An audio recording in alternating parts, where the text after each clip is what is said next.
Howdy and welcome to another episode of Talking Trim. I'm Jonathan Skinner and today we are looking at everything related to the door top cappings for the Triumph TR2 up until the end of the TR3B.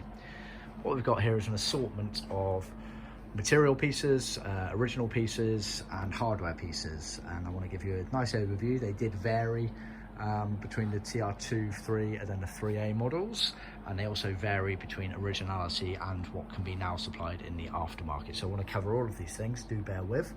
Something to keep from the get-go and perhaps make a note in front of you is this cream material here, which is what we call parchment. It's a grained leather.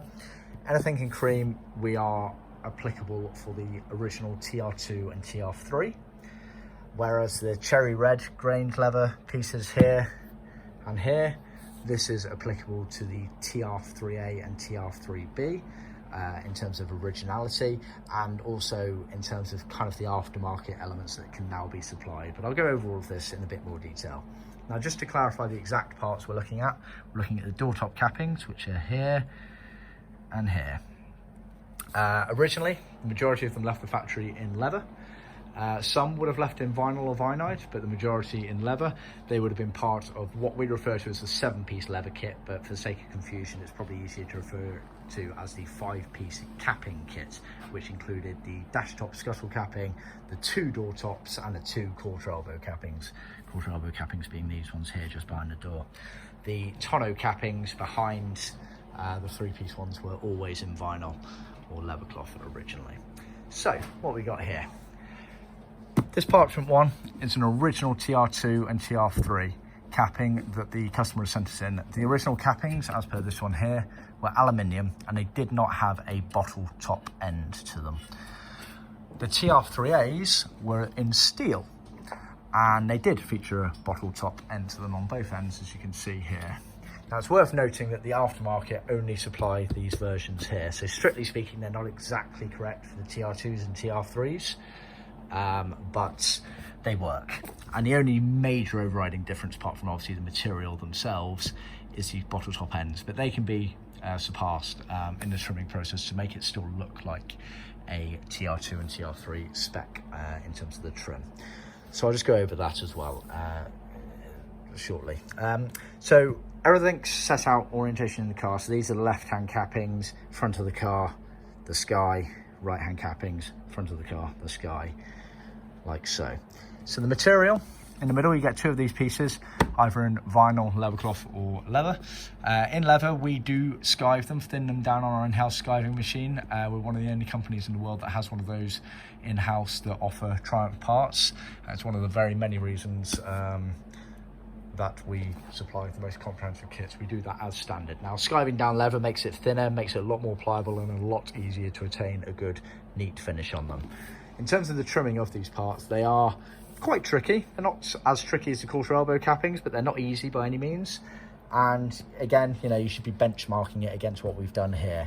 As I always say, I don't mind being shown up with better quality trim efforts by either you or your professional trimmer, but this is the minimum you should be looking to achieve, and if you're not, then you should be spending a bit more time on it or getting your trimmer to do the same.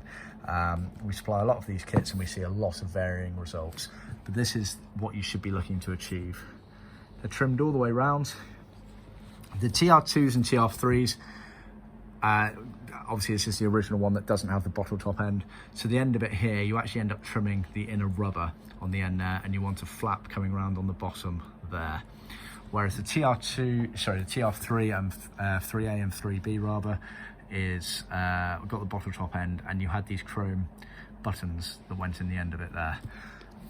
So this is the capping for the TR3A and 3B, the original ones, in terms of the steel setup and the bottle top ends. The aftermarkets, which is this here, these are now suitable for the TR2s and TR3s.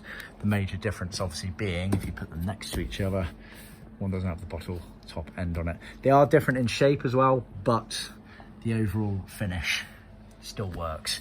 So what you can do for a TR2 and TR3, you can choose to lob this off if you want and completely get rid of it, but there is actually a better way of doing it as well, and that's effectively we can supply, or you can make a small little material piece that can sit in there that you trim, and instead of it being a chrome finisher in there, you trim it in the leather or the vinyl, and it imitates the TR2/3 version here, where it's just the end there as opposed to the chrome finish there. Bear in mind, obviously, you get a bigger lip on the inside of the car that sits underneath the panel, as you can see in that photo there. So like I say, not particularly easy items to trim, but this is the benchmark you should be looking for. And like I say, Skived leather really does make it a lot easier to get and attain that finish. The inner core piping is something we supply. Again, this is the original that's off this TR2 kit here, so we're not going to reuse that because it's lost a bit of its firmness and whatnot.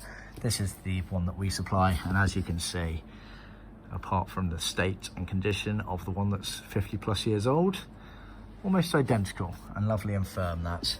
But then you've also got these chrome buttons here, which go in the end there and on the opposite end here, so they fit nicely into there.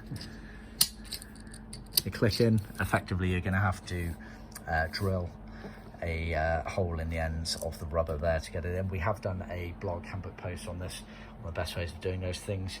They're not as easy as they look, trust me. As soon as you've got a thickness of material in there, they don't click in and out that easily, so do pay attention to that blog.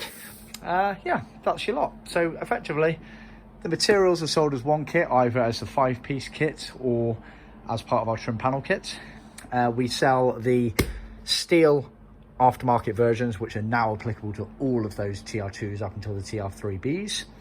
We then sell the rubber separately and the chrome end buttons separately. For an extra cost, obviously, talk to us if you want us to trim these parts up for you, or as this client has done, if you've got your original TR2 and TR3 versions, or of course 3As if you've got original ones, then just you can send them to us and we can trim those up for you there. We do make a bit of judgment on whether it's worth reusing your originals, which we'll talk to you about at the time. But yeah, that's about covered it. Bit all over the place, but hopefully you got the gist of it all.